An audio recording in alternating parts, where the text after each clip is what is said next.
the sections of the class so we can talk about it later, so she can watch it. All right. I know you might not be able to hear me. I'm gonna record everything and post the videos afterwards. Okay, so the first homework you guys have was to introduce yourself, and Ali, you did relatively a good job. You'll see a couple of notes I made. The hardest thing in the world to learn how to write is an introduction to yourself. It is annoying as hell. It is difficult. You don't know how to make it fun, but at the same time academic. But on the other hand, you're going to be writing that kind of introduction to every single journal, to every single job you're going to apply to, every publication you want to do. That's the first thing you're going to write. So we need to practice it. I gave you some comments, and I'm going to put a new post for you to rewrite it again for the next week. Okay? But I also gave you a new assignment, which is the subject you're going to work on. Now, Aishel, I know you don't know your subject yet, but I really want you to try to find a subject, even if you don't use it for your thesis, but at least find a subject you're interested for this course. Because everything we're going to do in this course is going to be applied about the subject. Okay? So, starting with your paper, what's the first thing you do? What's the first thing we need to do for a paper? For my paper? For any paper. If you're going to write a paper, what's the first thing you need to do? Introduce myself. You need to introduce yourself. Well, before you need to introduce the topic. What are you going to write about? So like the topic, yeah. Yes. So we have to figure out the topic. So when we start with a topic, you start with a big topic. So if you're interested in the effects of a TV show on people's psychology, or you're interested in the effects of social media on teenagers, this is a general subject. Why is it? Okay, so let's take the second subject. Let's take the effect of social media on teenagers. Is this a good subject for a thesis? It's too general. No, because it's too big. Yes. Okay, how do I limit it down? What can we do to make it smaller? I mean, we can look at... It's okay, you learn to speak in turn. You don't have to raise hands. So I didn't see Aysel's microphone was open. I'm sorry about that. no worries. Go I ahead. don't see anything. Just the black. You all the black ones. Well, now you disappeared as well, Aishel. It's okay. So, Aishel, why don't you start now that you came back? We should choose a narrow subject for our topics. Okay. How do you narrow down the effect of social media on teenagers? For example, choose age. Okay. Or some kind of school, or I don't know. Okay. Zainab, any ideas? Well, for example, in my anthropology thesis, I did the social media usage. How did it affect the university students mostly? And in there, I did analyze my data as themes.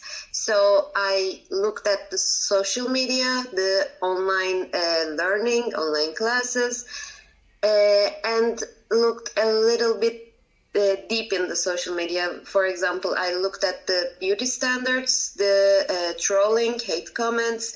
It was very general actually, but I narrowed it down in a timeline. I only looked at the quarantine period.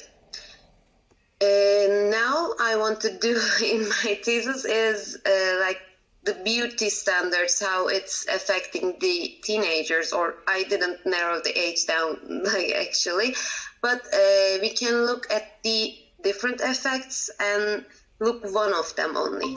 Like maybe we can look only the trolling effect or the beauty standards. Okay. I don't know. All right. No, Anything no. can be done What in you're social saying, media.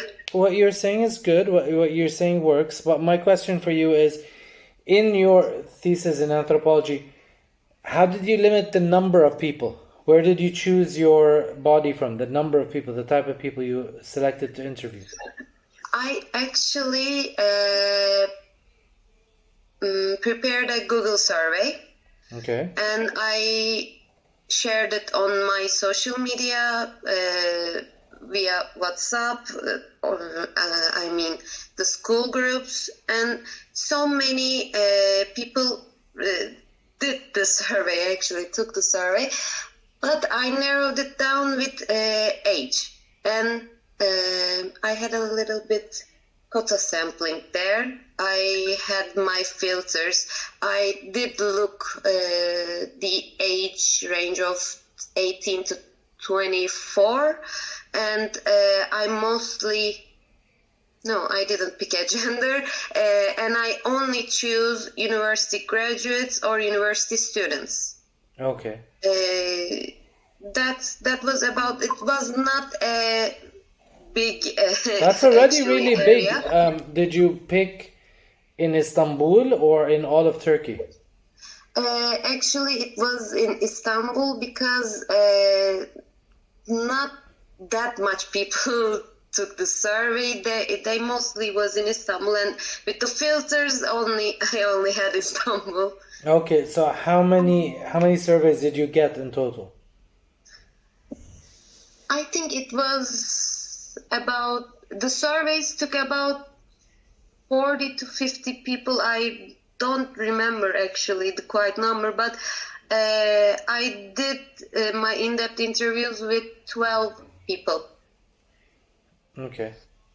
Actually, it was like 19 people. I was planning to do 19, but most of them didn't turn my calls. So I got a little bit down with that. So I did like 12 people. So when we're getting information, detailed questions are some of the hardest things to do. It's very time consuming, and usually in big universities you would get funding to hire graduate assistants to help you, because for one human to do all the interviews needed is insanely ridiculous. Now, does anyone see a problem with what Zainab was talking about for her sample? So we call this a sample of the population. Is there a problem with Zainab's sampling? Or where would you be scared of it? Okay, so for me, the group is still big. You're saying youth between 18 to 24, right? University student or university graduate. Did you specify if it's private or public university? Okay, so why do you think I would ask that?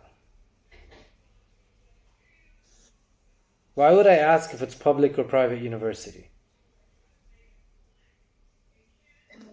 Different group, Yes, Ali, tell me.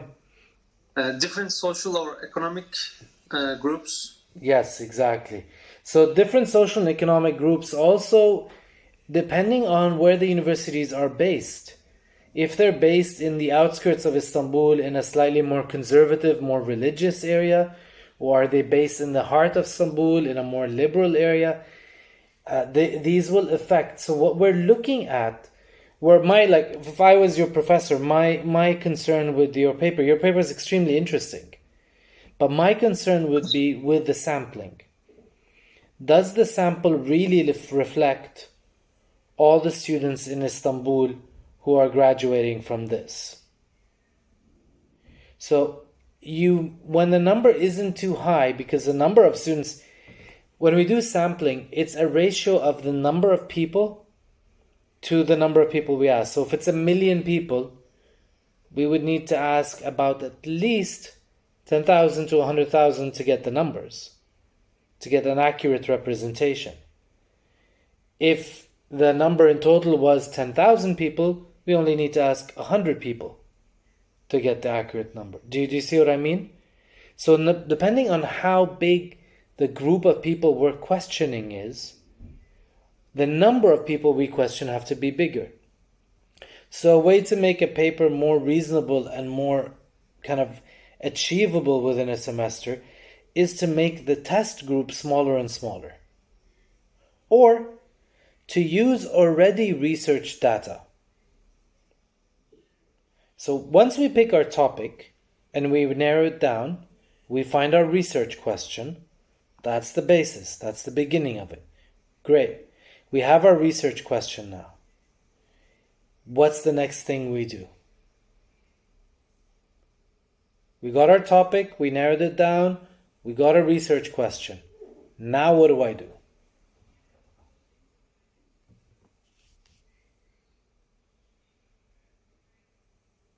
I think the methodology comes in. I mean, how will we prepare the research? How will we doing the research, or how we collect the data? That part Absolutely. actually. Yes, but there's something before that you need to do. Check if anybody's already written it. Yes, the literature review. Well, even before the literature review itself, first put your topic into Google, hit enter.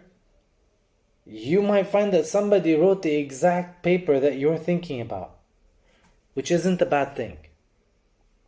Because if they wrote that paper based in London, and you're basing yours in Istanbul, you can use a lot of their literature review, you can find out what their sources are, you can use what they wrote so that you don't have to start from zero. See, the beauty of our age right now is that there's so much information available, that everything is accessible online, that everything has been published beforehand, checked and reviewed.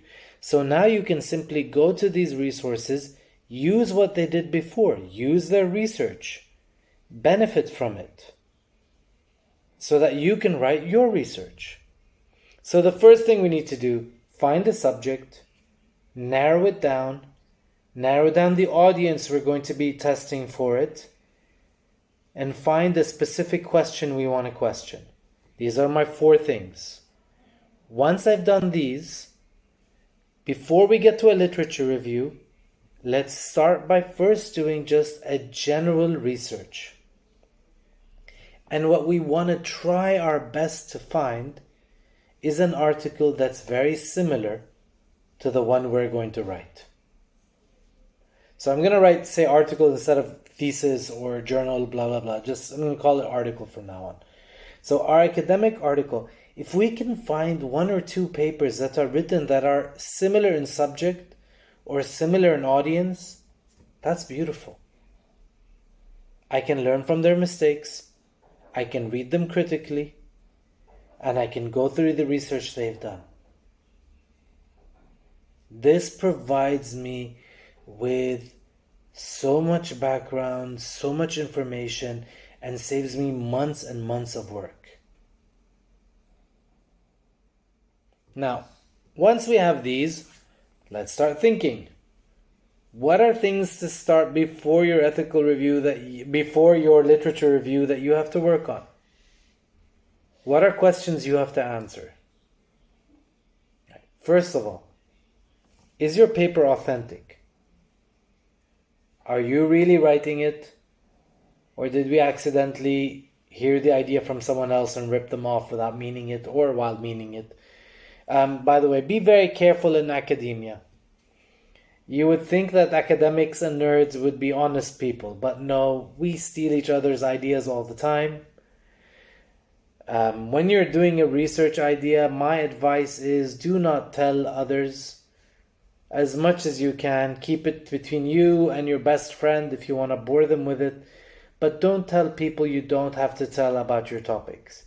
Because if you do find an interesting topic and someone hears you, they might publish before you. And at the end of the day, the only thing that matters in academia is who publishes first.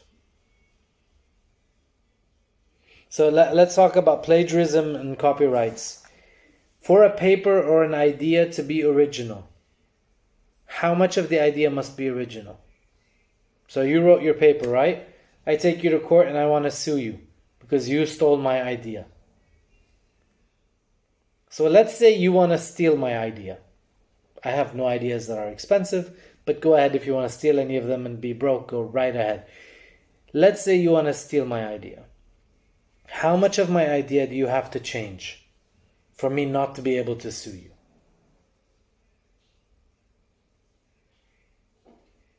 Any idea? Don't research it, Zainab. Logically, for like 60%. Very close. The legal limit is 70%. So if your idea is 70% different than mine, I can't sue you for it. Plagiarism, so if you use Turnitin or any other software, matching sentences, matching words, cannot match more than 15%. Has to be less than 15%. Of course, that doesn't include what? Well, if you put it in quotes. Citations? If you cite it, if you quote the bibliography itself, these you shouldn't count. When you do your Turnitin and you hand it in, make sure to unclick those, or else your numbers will be in the 40% if you put all the quotations. Okay, good. So we need to know if the idea is authentic, if it's new, if we're using concepts or ideas and theories by others, and of course you are supposed to use theories by others, you are supposed to use ideas by others. That's why people publish. People publish so that we can have access to this. That's the whole point of it. So, as many as you can. Generally speaking, a good paper will have at least 20 academic sources. Academic sources. And notice I'm emphasizing the word academic. Because Wikipedia, while extremely useful in the beginning of don't smile at me. Don't smile when I say Wikipedia, because I know that's the one you all read first. And don't worry, it's the one I read first as well. I have a fear of Wikipedia. I really have, because like in anthropology, we never had a midterm or final. Mostly, we always wrote academic papers or bibliography researches, but that's why I'm not using like Wikipedia in like 5 years or something, because I really seen how bad it is. Okay, so let me explain the problems. Wikipedia is a person-generated, so anyone can write a Wikipedia entry. Absolutely anyone can write an entry. And when they write an entry, it doesn't really go through a lot of verification. So a lot of very good nerds, a lot of very nice people wrote excellent entries, and there's a lot of junk out there. What can you use Wikipedia for? Read in general, then go down to their sources.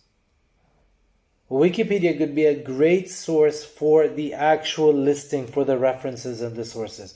So if you're lost on your topic and you don't know where to start, always go to Wikipedia, always go to the general information pages, and then go to their bibliography.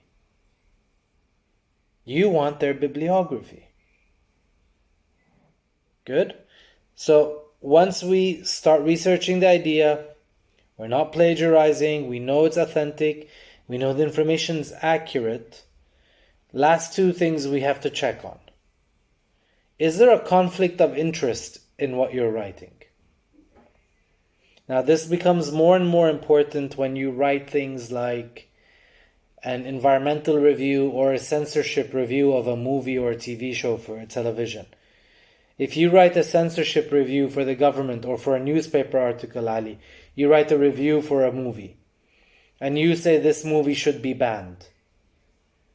You have to make sure that you don't have any conflict of interest, which means the guy who brought the movie isn't your enemy. Or the guy who brought your movie isn't part of your family, and that's why you're supporting him, and that's why you want people to watch the movie. So conflict of interest is very important. Ethical treatment.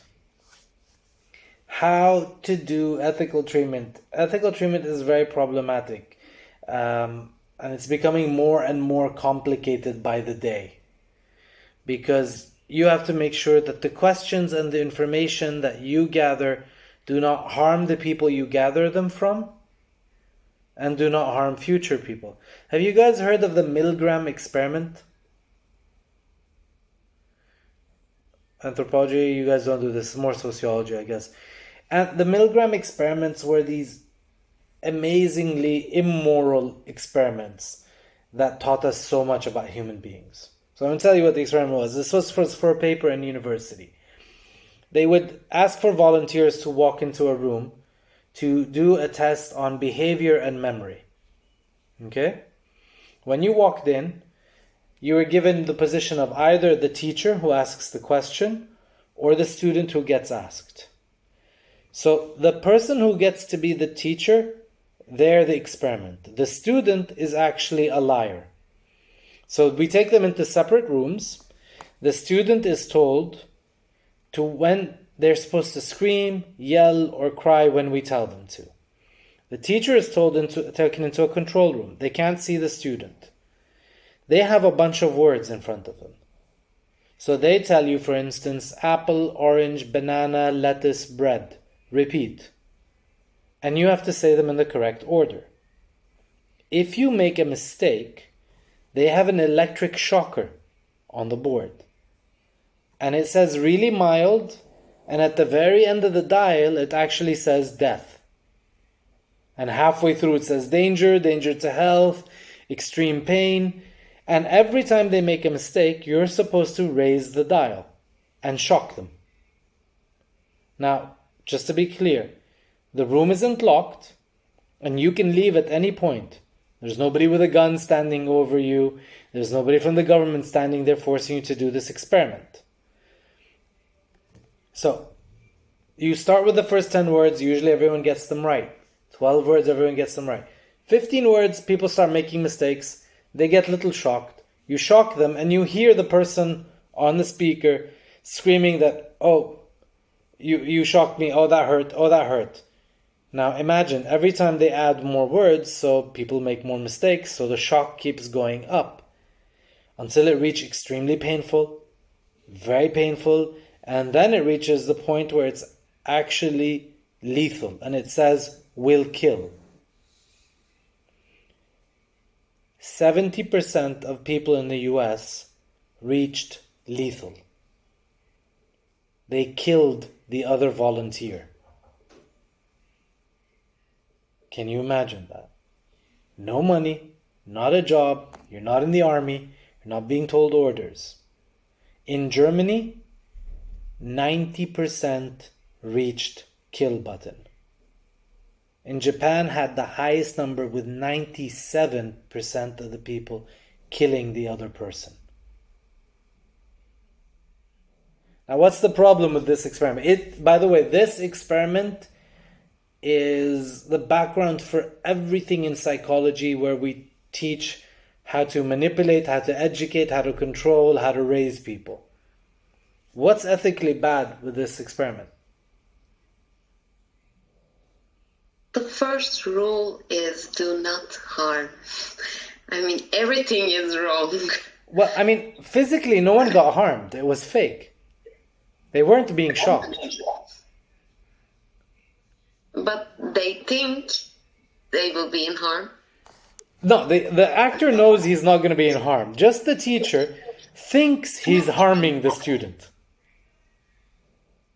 What's right with that? I mean... So nothing is right with that. Yes, absolutely. They had mental breakdowns, psychological disorders, issues because they thought they killed the other person. Because when you hit the last button, you can hear the electric current, but then you don't hear noise. Which means the person you're shocking basically died. It scares you how obedient human beings are. It's absolutely terrifying to see how obedient people are. But at the same case, it is completely unethical. Sadly, you cannot do research like this anymore. it is sad. I don't mean to be evil. I know I come off evil in all my lectures, but it is sad in the sense that this experiment gave us more information than the next 10 years of psychology studies. Because yes, it violates ethics. Yes, it's absolutely horrible. It's a horrible thing. Although I can't help but laugh at the experiment a little bit. It is absolutely horrible.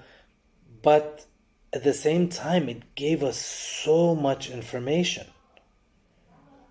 about human behavior, about obedience, about how obedient we are to authority.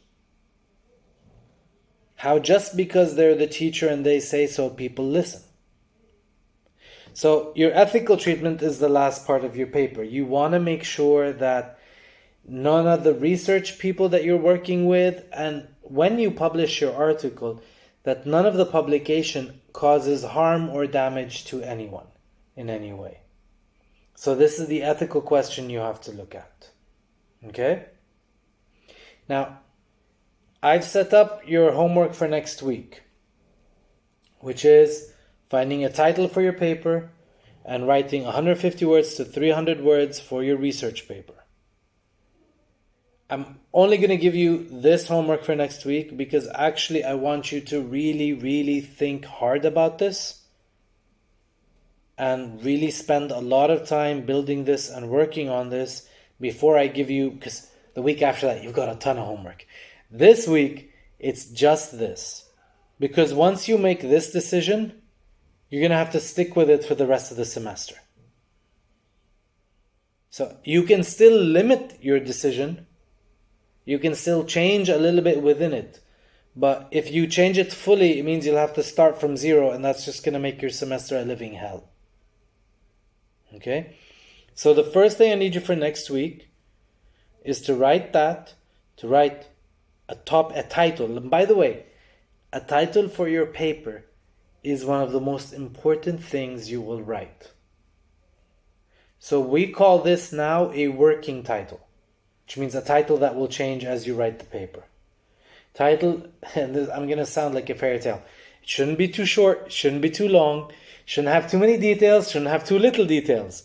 I feel like I'm Goldilocks in the Three Little Bears story. But this is actually exactly it. You're looking for the middle. There's no academic nerd way of saying this.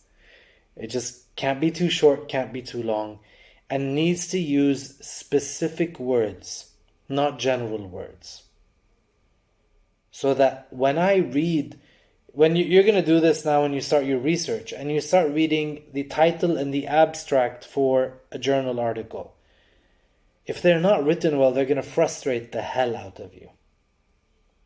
Because you won't know what the paper is about. So your title should give interest in the subject and should tell me enough about the subject to read the abstract.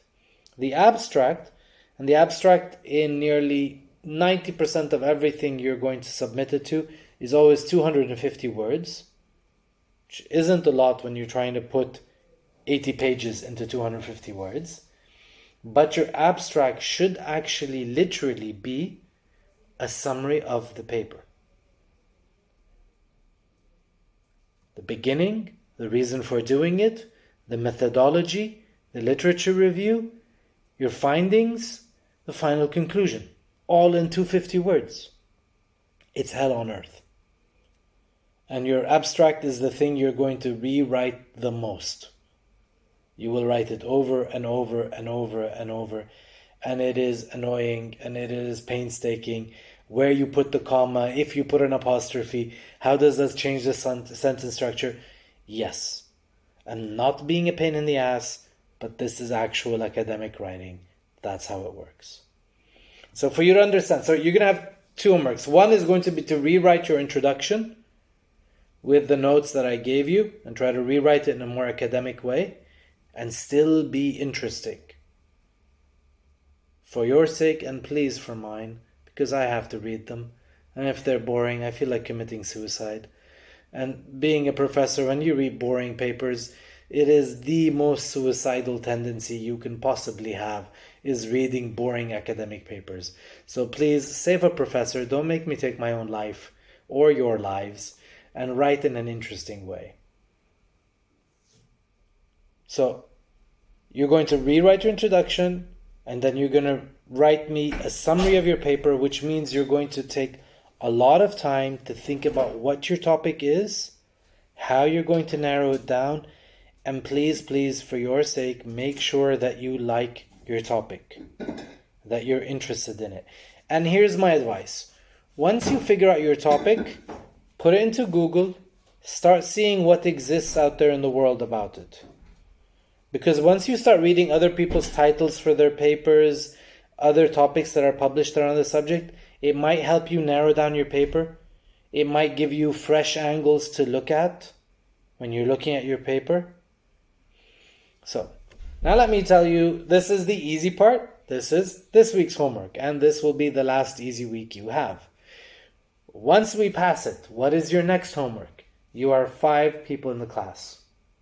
You're going to read each other's summaries and my notes on those summaries. You're going to find one academic article that fits for each of the 5 papers. You're going to put the link to it there, and you're going to write a literature review of it. So you're going to read 5 articles and write 5 literature reviews by week 3. But in return, for your own paper, you're going to get 5 articles already read with a literature review on them. Now, the annoying part of this assignment will be, if you're late and 4 other people have already put the articles, that's 4 articles you can't use now. So the faster you do it, the better. So the minute your friends start writing their ideas, start reading them, start thinking about finding articles for them, so that you don't have to do it all in 6 days the week after. So write your topic as soon as you can, so your friends can read it, so they can start researching your topic for you. I work in academia very differently than other professors. I do not believe in competition. I don't believe academics should ever be competitive. I believe we're supposed to be supportive of each other. So even if you don't believe with my ideas or you don't agree with me, what I need from you in this class is when you write comments to each other or questions to each other, never write it in order to take the person down or affect them negatively, thinking if they get a low grade, you'll get a good grade. I don't have a limit on A's. You can all get A's if you do the work to get an A. I don't get paid more if you fail. I wish that none of you would pass. But I get paid the same amount regardless of how you guys do. Unless any of you want to buy grades, we can discuss this separately when I'm not recording. I just said that while I'm recording, which was pretty stupid. Okay, so I'll continue from that on. Basically, I want you to think of questions and comments for each other that support each other. As academics, a lot of times we go out of our way to support somebody else writing or doing research because we'd appreciate the same thing when we ask for help from others. So we try to keep this as a positive community. It isn't always, and that doesn't mean trust your other professors when you become professors, because there's a lot of snakes with PhDs out there. It just means you don't have to be one of them. That's all. Okay? So, are we good with the way the course is going? I know it's speeding up a little bit fast, but we're going to start with the topic and then the 5 articles. Okay, so just to be clear, the 5 articles will be for next week. For the week after, yes. But what you want to do right now is say Ali writes his idea tomorrow. Everybody read it. Part of your assignment, by the way, is to ask one question to one of your classmates and to make one comment on one of your classmates. The assignment's already up if you want to take... Why don't we do this? Take 2 minutes, go to the assignment, read it, make sure you don't have questions. Okay? So go ahead right now, do that.